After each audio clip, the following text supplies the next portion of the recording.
시편, 이스라엘의 영적인 지도자가 부르는 시인데요. 네, 백성들을 향해서 16절에 보면 다 와서 들으라고 외치면서 선포하는 이야기입니다. 이 시편 66편은 1절에 보시면 즐거운 소리를 낼지어다, 이게 맨 앞에 나와 있습니다. 큰 소리를 지르다, 이렇게 시가 시작되죠. 온 땅이여 하나님께 큰 소리로 외쳐라 이지요. 온 땅에게 세상 모든 사람들에게 권면하고 요청하는 것이죠. 뭐라고요? 하나님께 큰 소리로 즐거이 외치라고. 네. 그런 상상 해보시죠. 아침에 일어나서 아니면 뭐 지하철역을 갈 때 그런 높은 산에 등산하거나 했을 때 전 재수할 때 그거 제일 많이 했는데요. 노량진에서 재수할 때 운동 삼아 걸으면 한강대교가 나오거든요. 그 한강대교 중간쯤에 조그만 섬이 있어요. 거기에 딱 이렇게 서면 서울의 아파트들이 딱 보이면 이렇게 외치는 것이죠. 서울아, 이제 제가 서울에 처음 올라왔을 때예요. 하나님을 예배하라고 이렇게 외치는 거죠. 아마 시인이 비슷한 마음이었던 것 같아요. 온 땅을 향해서, 세상 모든 사람들을 향해서 권면하고 명령하고, 온 땅이여 즐거운 소리로 하나님께 외쳐라. 그런 마음들 있잖아요. 하나님을 기뻐하면서 환호하고, 하나님 앞에서, 우리를 지으신 하나님 앞에서 막 기뻐서 외치고 기뻐하면서 큰 소리로 외치는. 왜 그렇게 이 사람 그렇게 하나님을 찬양하게 할까요? 뭔가 기쁜 일이 있었나 보죠. 그죠? 네, 앞으로 나오겠죠. 그런데 2절에 보면 하나님 앞에 즐거운 소리로 찬양할 때 원리라고 할까요? 영광이라는, 카보드라는 단어가 2번 나오는데요. 하나님의 이름의 영광을 찬양하고 영화롭게 찬송할지어다. 둘 다 영광인데요. 하나님의 이름에 합당하도록 찬양해야 된다는 거예요. 영광이라는, 카보드라는 단어의 기본적인 의미는 하나님께서 임재하시고 나타나시는 것, 불기둥 구름기둥으로 임하셨을 때 이스라엘 사람들이 하나님의 영광이 찾아오셨다, 하나님의 영광을 보았다, 이 단어를 썼거든요. 그러니까 하나님의 이름의 영광에 합당하도록 찬양해야 된다는 거예요. 온 세상이 하나님 앞에 찬양하는데 그 찬양의 내용이 하나님의 이름에 합당해야 돼요. 하나님의 성품과 하나님의 존재에 합당하게. 그리고 찬양하는 방식도 영화롭게 찬양해야 돼요. 영광스럽게. 그러니까 아무 유행가 부르듯이 생각 없이 뜻없이 그냥 노래하는 것 아니고, 하나님의 이름에 걸맞게, 하나님의 이름의 영광에 합당하게 찬양하라는 것이죠. 네. 우리가 찬양할 때는 하나님에게 합당하게, 하나님의 이름의 영광에 합당하게, 그리고 영광스럽게. 영광스럽다는 것은 하나님이 임하시는 것처럼, 하나님이 하나님인 것처럼 이렇게 찬양하라는 거예요. 3절이요. 하나님께 아뢰기를, 이제 찬양의 내용도 가르쳐줘요. 3절과 4절인데요. 뭐라고 찬양하냐면, 주의 일이 어찌 그리 엄묘하신지요. 하나님께서 행하신 일이 엄묘하다라는 것은, 야레라는 말은요, 두렵다예요. 기본적인 의미로 우리 한글 성경에 경외하다라고 많이 번역된 그 단어예요. 하나님께서 행하신 일이 얼마나 두려운가, 너무나 크고 놀라우니까 존경심, 경외심이 드는 것이죠. 하나님 앞에 찬양하는데 이렇게 말해라. 하나님께서 행하신 일이 어찌 그리 놀라운지요, 어찌 그리 두려우리만큼 경외스러운지요. 주의 큰 권능으로 말미암아 주의 원수도 주님께 복종할 것입니다. 이 복종한다라는 단어는 재밌는 단어인데요, 사실은 속이다, 그런 의미예요. 그러니까 복종하는 척하는 거죠. 하나님의 원수가 하나님 앞에 진심으로 우러나는 마음으로 복종하진 않겠죠. 원수이기 때문에. 그런데 복종하는 채라도 하지 않을 수 없다. 왜냐하면 하나님의 큰 권능이 나타났기 때문이죠. 이제 5절부터 홍해를 가르신 출애굽 사건이 나오는데요. 이스라엘 백성들을 괴롭힘으로써 하나님의 원수라고 부를 수 있는 애굽 사람들, 바로 왕이 하나님의 엄청난 놀라운 일들과 기적들을 보면서 억지로라도 하나님께 복종하는 척 하겠죠. 그렇지 않으면 또 다른 심판들이 이어질 테니까 말이에요. 그런 의미예요. 하나님 행하신 일이 어찌 그리 놀라우신지요. 원수들도 주님의 큰 권능 때문에 주님께 복종할 것이며 온 땅이 주께 경배하고 노래하며 주의 이름을 노래하리이다 할지어다. 셀라. 셀라라는 말은 성경에 74번 나오는데요. 하박국서에 3번 나오고 나머지 71번은 다 시편에 나오거든요. 71번 나오는 시편의 셀라는 원래 기본적인 의미는 높이다이니까 아마 음악 기호인 것 같아요. 소리를 높이다, 그런 어떤 신호인 것 같은데요. 어쨌든 온 땅이 주님을 엎드려 경배하고 노래하며 주의 이름을 노래할지어다. 1절에서 4절까지 지금 이 시는 온 땅을 향해서 하나님을 높여 경배하라고. 왜냐하면 하나님께서 행하신 일이 너무나 크고 놀랍기 때문에 원수들조차도 하나님을 복종하고 찬양하는 척이라도 하지 않을 수 없다고 온 땅의 모든 사람들을 향해서 하나님을 경배하되 하나님의 이름의 영광에 합당하게 영광스럽게 하나님께 노래하고 찬송하라고 요청하고 있지요. 5절 말씀 보시면요. 와서 하나님께서 행하신 것을 보라. 이렇게 두 가지 이야기하는데요. 5절에서는 하나님께서 행하신 놀라운 일들을 보라고 이야기하고요. 16절에서는 하나님을 경외하는 너희들은 다 와서 들으라 하고 요청해요. 두 가지를 요청하는 것이죠. 와서 보아라, 와서 들어보아라. 이렇게 들어라 있죠. 하나님께서 행하신 놀라운 일들을 보라. 사람의 아들들은 사람이에요. 사람들을 위하여 행하심이 엄유하시도다. 3절에 엄유라는 단어가 똑같은 단어가 한 번 더 나왔죠. 하나님이 행하신 일이 너무나 놀랍다. 크고 놀라우신 일들. 하나님께서 사람들을 위하여 행하신 크고도 놀라우신 일들을 와서 보아라.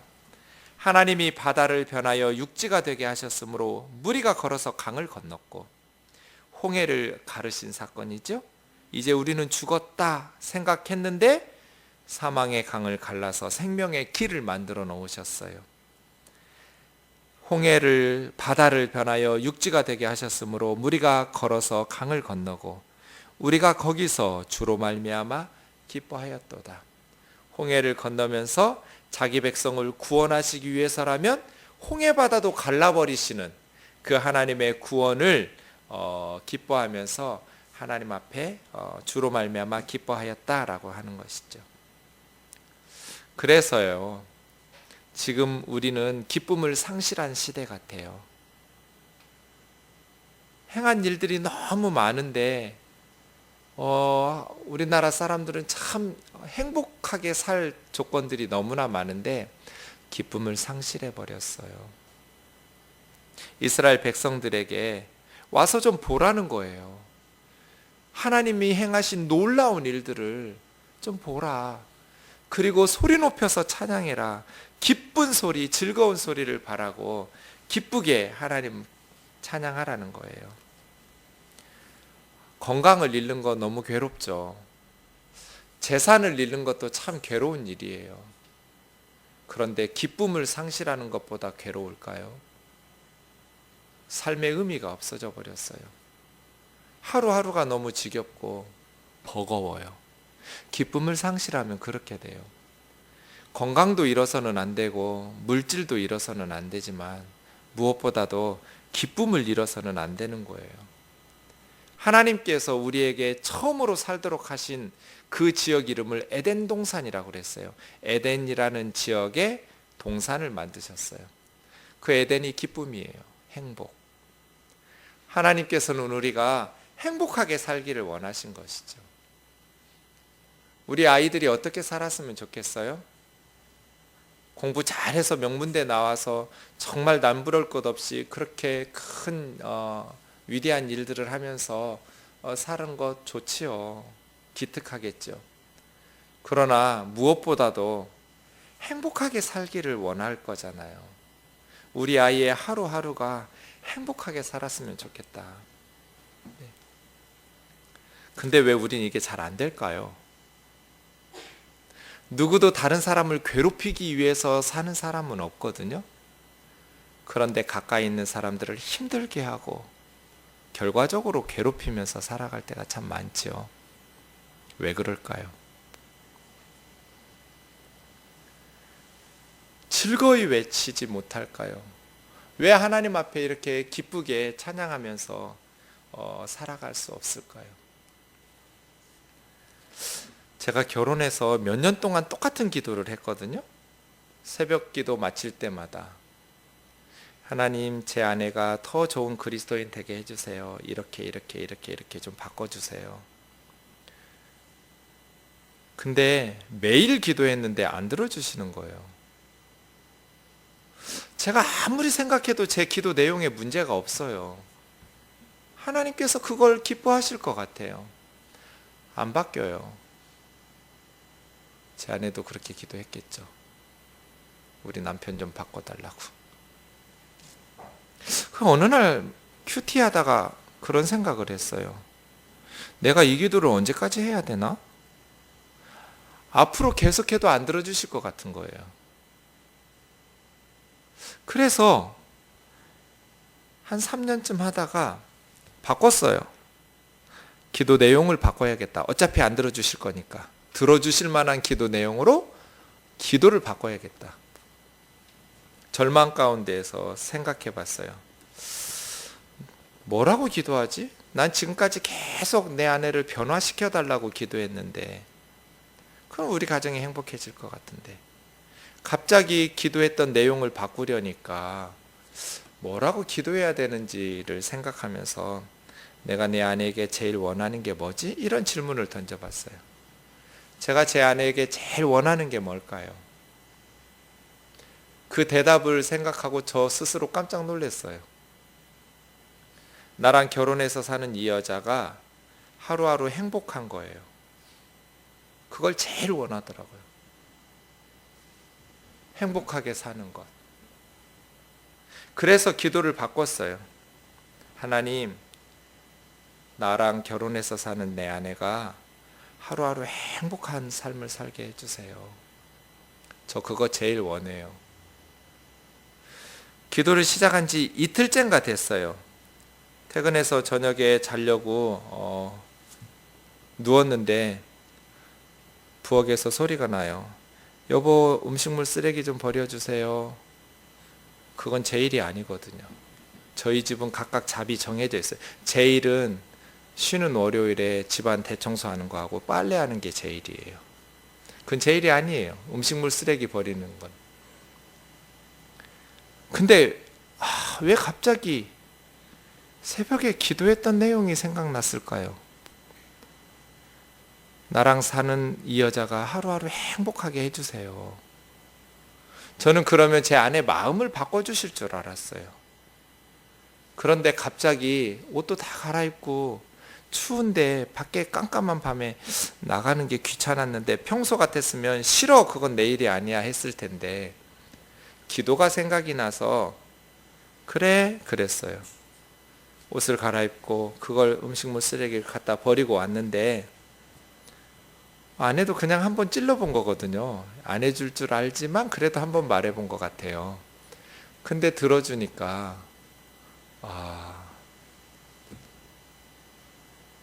내가 변하니까 아내가 변하더라고요. 3년 넘게 기도했는데 안 들어주셨던 기도 제목이 기도 내용 바꾸고, 기도 내용 바꾸면 저는 하나님께서 기적을 일으키셔서 제 아내 마음을 바꿔줄 줄 알았는데 그런 기쁨이 아니고요. 기도한 나를 변화시켜서 내 삶이 변하니까 3년 동안 기도했던 것이 응답이 되더라고요. 우리는 왜 행복하지 못할까? 왜 기쁘게 살지 못할까? 그건 우리 안에 있어요. 원인이 내 안에 있는 거지 저 사람 때문이 아니에요. 사실은 저 사람 때문이라고 말하는 그 분석은 맞아요. 근데 그 사람은 어떻게 해도 안 변해요. 언제까지 안 변할 거냐면 우리가 변할 때까지 안 변할 거예요. 애들이 변해요? 안 변해요. 남편이 변해요? 아내가 변해요? 시어머니가 변해요? 안 변해요. 남편 변하면 죽어요. 남자들은 철들면 죽거든요. 그러니까 변하지 않고 오래 살도록 이렇게 내버려 둬야 돼요. 근데 언제 변해요? 왜 우리는 기쁨을 상실했을까? 5,000년 역사 가운데 가장 부유한 시대에 살고 있는데 이 땅에서 너무너무 가난하고 헐벗고 굶주리고 무지하고 그러던 이 땅에서 지금처럼 부유하고 세상 사람들이 부러워할 만한 나라 백성으로 살아가고 있는데 왜 우리는 기쁨을 상실한 시대를 살아가고 있을까? 잊어버리기 때문이죠. 하나님께서 우리에게 행하신 것을 봐라. 하나님께서 우리에게 이루셨던 그 놀라운 일들을 기억해내라는 거예요. 그리고 하나님 앞에서 기뻐하는 거예요. 하나님 안에서 홍해를 받아서 건너서 우리를 구원하신 예수 그리스도를 십자가에 내어주셔서 우리를 구원하신 하나님의 그 구원의 행위를 기억해내고 기뻐할 수 있는 거예요. 하나님께서는 우리를 구원하고 끝내지 않았어요. 7절이요. 그가 그의 능력으로 영원히 다스리시며 그 눈으로 나라들을 살피시나니 거역하는 자들은 교만하지 말지어다. 하나님께서는 구원해 놓고 방치해버리지 않으시고 능력으로 다스리시고 그 눈으로 나라들을 다 살펴주시고 하나님을 대항하고 대적하고 거역하는 자들은 스스로 교만하지 말라고 경고하면서 시가 하나님을 찬양하는데 그 다음 8절로 넘어가 보세요. 만민들아 우리 하나님을 송축하며 송축한다라는 것은 마라크 축복한다, 무릎 꿇는다, 예배한다. 무릎을 꿇어서 예배하고 찬양하며 그 찬양 소리를 들리게 할지어다. 왜요? 그가 우리의 영혼을 살려두시고 하나님께서 우리 생명을 지켜주셨다는 거예요. 우리가 실족한다라는 것은 발이 비틀거려서 넘어지지 않도록 붙들어 주신다. 만민들아 우리 하나님을 송축하고 하나님을 찬송해라. 왜? 하나님께서 우리의 영혼을 살려두신다. 하나님께서 오늘 하루도 우리의 생명을 지켜주셨어요. 또 우리가 비틀거리면서 넘어지지 않도록 붙들어 주셨어요. 우리가 넘어질 것 같으면 엄마가 걸음마를 배우는 아이처럼 붙잡아주고 돕고. 그런데 우리는 왜 이렇게 힘든가? 10절 때문이에요. 하나님이여 주께서 우리를 시험하시되, 이 시험하다라는 말은 테스트했다라는 거예요. 쓸만한 물건인지 아닌지 시련을 통해서 테스트해요. 그리고 우리를 단련하시기를 재련소에서 은을 단련하는 것처럼 하셨으며 우리 안에 있는 불순물들과 찌꺼기들을 제거하기 위해서 하나님께서 우리를 단련한다는 거예요. 정련하셔요. 그래서 우리를 끌어 그물에 걸리게 하시며, 물고기가 그물에 걸리면 살아날 수 있어요? 없어요? 움직이면 움직일수록 더 얽히고 조여오지요. 어려운 짐을 우리 허리에 메어 두셨으며, 하나님께서 어려운 짐이라고 번역한 건 고난이에요. 고통.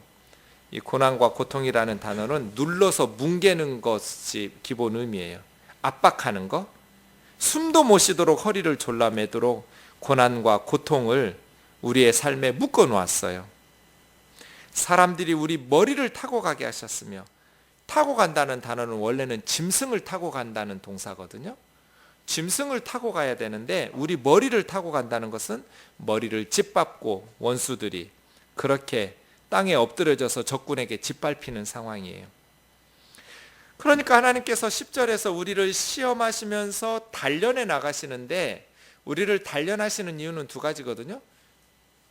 용광로에 집어넣는 이유는 불순물을 제거하는 것, 또 하나는 그 쇳덩어리를 은이나 금이나 철을 물처럼 녹여가지고 하나님이 원하시는 틀 속에 만들어내는 것, 하나님께서 원하시는 삶으로 빚어가시기 위해서예요.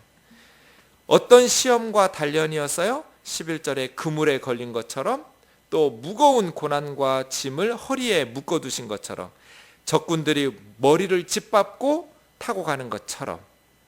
그래서 불과 물을 통과했대요. 불과 물은 깨끗하게 할 때 사용하는 것들이에요. 물로 깨끗하게 씻고 불로 깨끗하게 정련하는 것이에요. 그러니까 우리의 인생에 그물과 어려운 짐과 또 머리를 짓밟는 이 모든 것들은 불과 물이었어요. 우리를 불순물을 제거하고 하나님의 뜻대로 빚어가시기 위한 시련이었어요. 시련.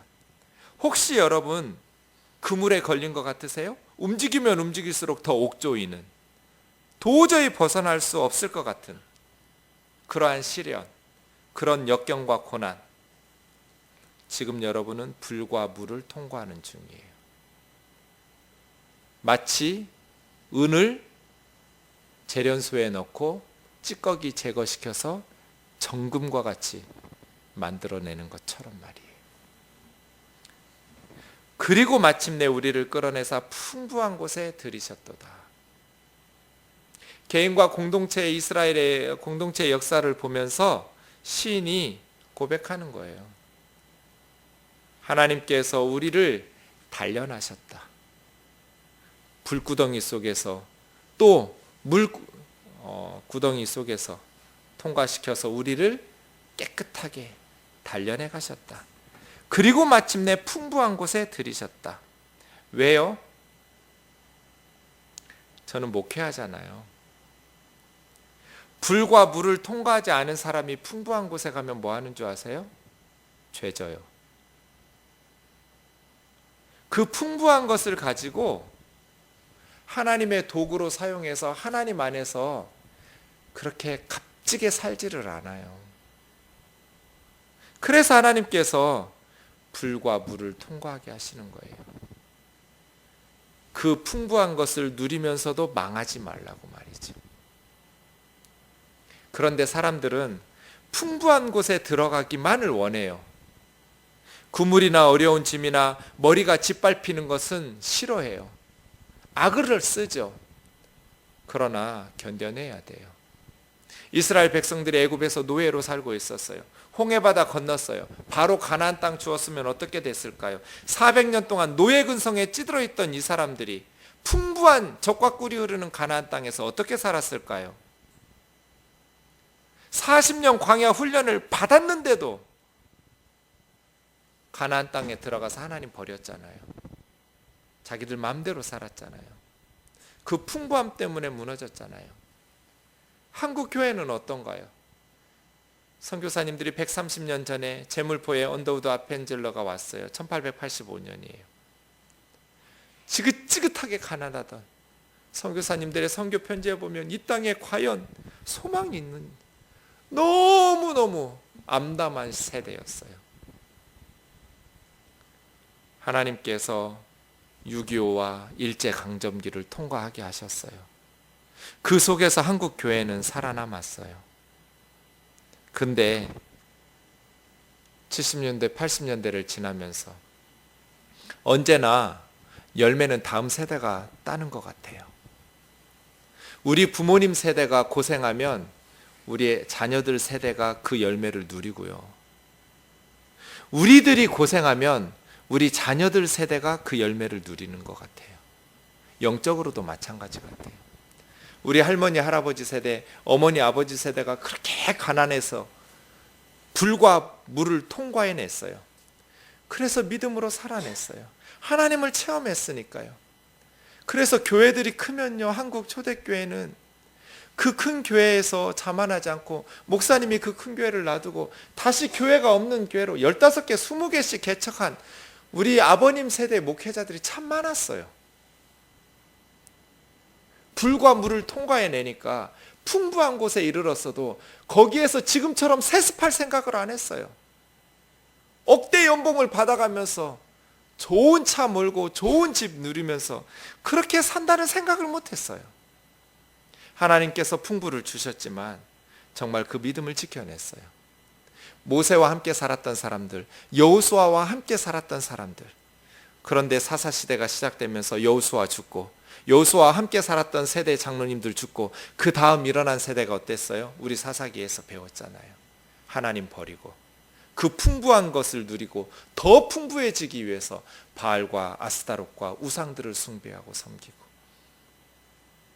영적인 훈련을 받아도 풍부한 곳에 가면 영적으로 타락하고 윤리적으로 부패해서 죄짓기가 쉬운데, 저와 여러분의 삶에 시련과 역경이 축복이에요.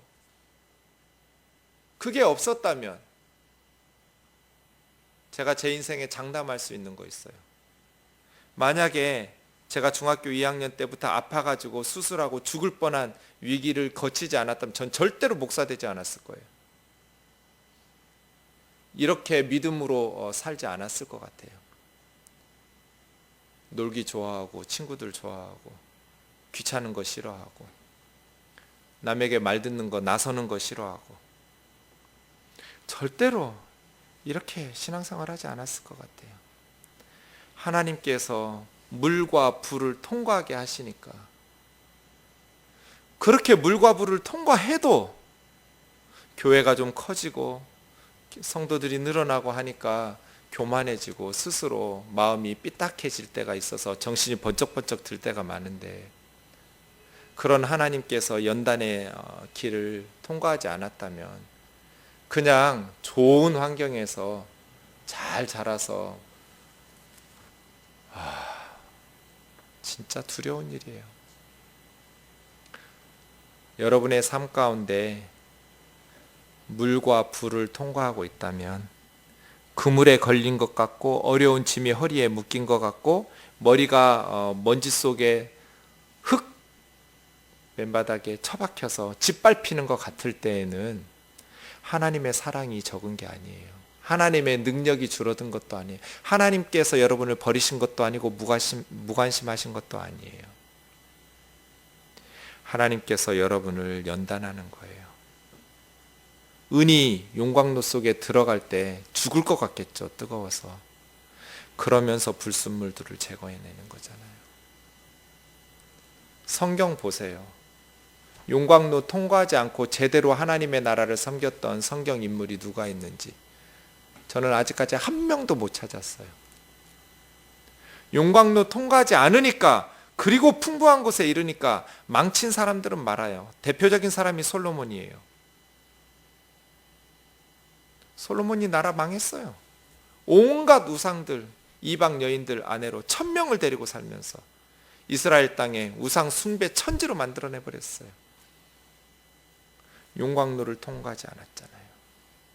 그의 아버지 다윗은 용광로를 통과해냈잖아요. 다윗도 똑같이 죄졌어요.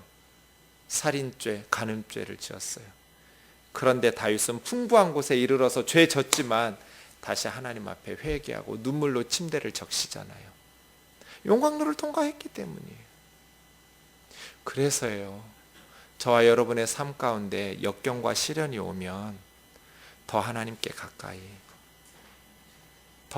가까이 나아가서 의연하게 그 용광로를 통과해 내셔야 돼요. 하나님 붙잡고. 그래서 풍부한 곳에 들이시도록. 시편 저자가 온 땅이 하나님 앞에 즐거이 부르라고, 만민들아 하나님 앞에 노래하고 하나님의 영광에 합당한 찬송을 부르라고 말한 것은 이 세상이 로맨틱하고 아름다워서가 아니에요. 인생이 너무 행복한 일들만으로, 그렇게 행복한 사건들만으로 이루어져서가 아니에요. 죽을 것 같았어요. 그게 꼭 은을 재련하는 것 같았어요. 그런데 하나님께서 우리에게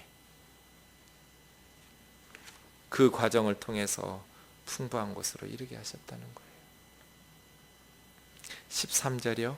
내가 번제물을 가지고 주의 집에 들어가서 나의 서원을 주께 갚으리니 이는 내 입술이 낸 것이요 내가 환난 때 내 입이 말한 것이니이다. 순 양의 향기와 살진 것으로 주께 번제드리며 숫소와 염소를 드리리이다. 되게 감당해내기 힘든 사건이 있었잖아요.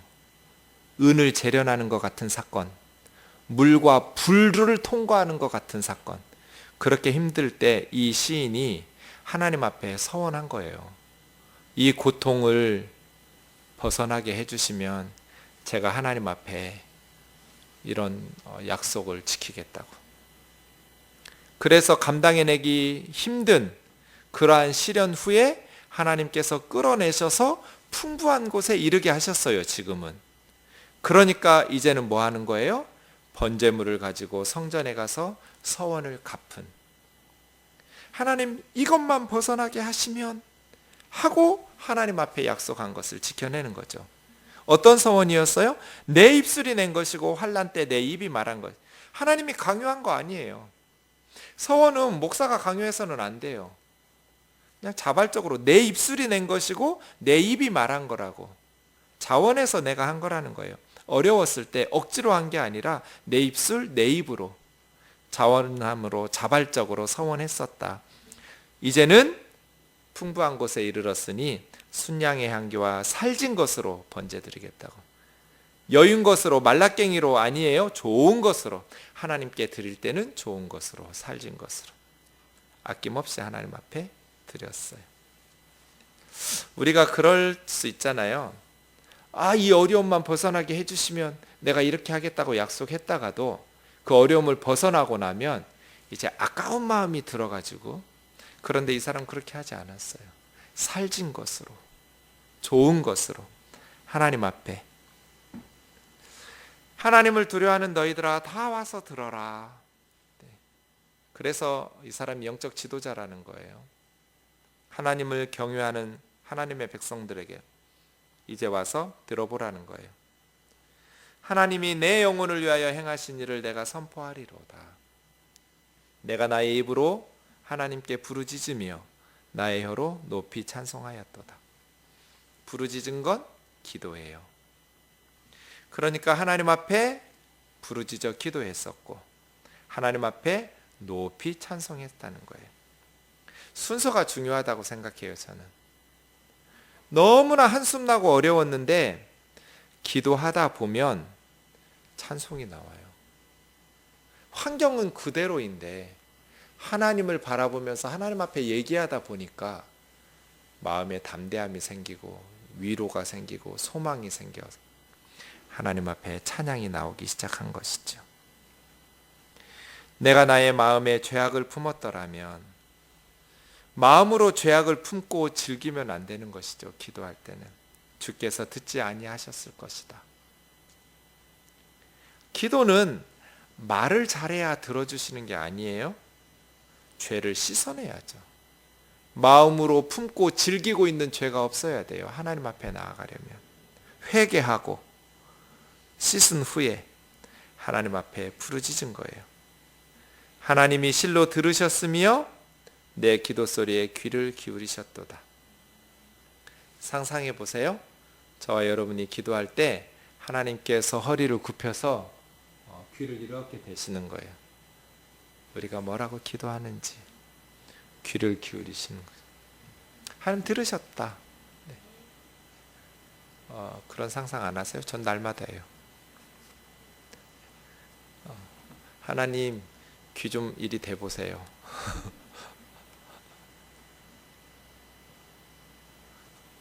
기도는 그런 거죠. 하나님이 들으셨도다. 하나님을 찬송하리로다. 그가 내 기도를 물리치지 아니하시고 그 인자하심을 내게서 거두지도 아니하셨도다. 하나님은 귀를 막고 우리 기도를 듣지 않으시는 분도 아니고 하나님의 사랑을 거두어 가시지도 않으셨다. 이것을 통해서 이 시인은 이스라엘의 영적인 교훈을 주는 것이죠. 공동체의 경험, 또 자기 자신의 경험, 힘들었던 그러한 모습들을 통과하고 나서 하나님 앞에 찬양하면서 더불어 함께 찬양하고, 와서 보아라, 그리고 들어라, 그리고 너희도 하나님 앞에 이렇게 기도해라. 하나님은 우리가 구할 때 들으신다. 하나님은 귀 기울여 우리의 기도를 들어주신다. 그러면 죽을 것 같은 상황에서도 찬양이 나온다. 찬송하게 하신다. 부르짖는 혀에서 찬송이 나오게 될 것이다. 하나님께서 우리에게 그 사랑으로 인도하시고 베푸실 것들을 바라보면서 우리도 기도 응답의 확신을 가지고 하나님 앞에 기도하기를 원합니다. 그래서 이 시는 1절에서 12절은 하나님을 찬양하라는 얘기고요. 13절에서 20절은 하나님 앞에 감사한다는 얘기예요. 우리도 그렇게 하나님 앞에 찬양하고 기뻐하면서 감사하기를 원합니다. 우리 기도합시다. 먼저 우리 가정을 위해서 기도하기 원합니다.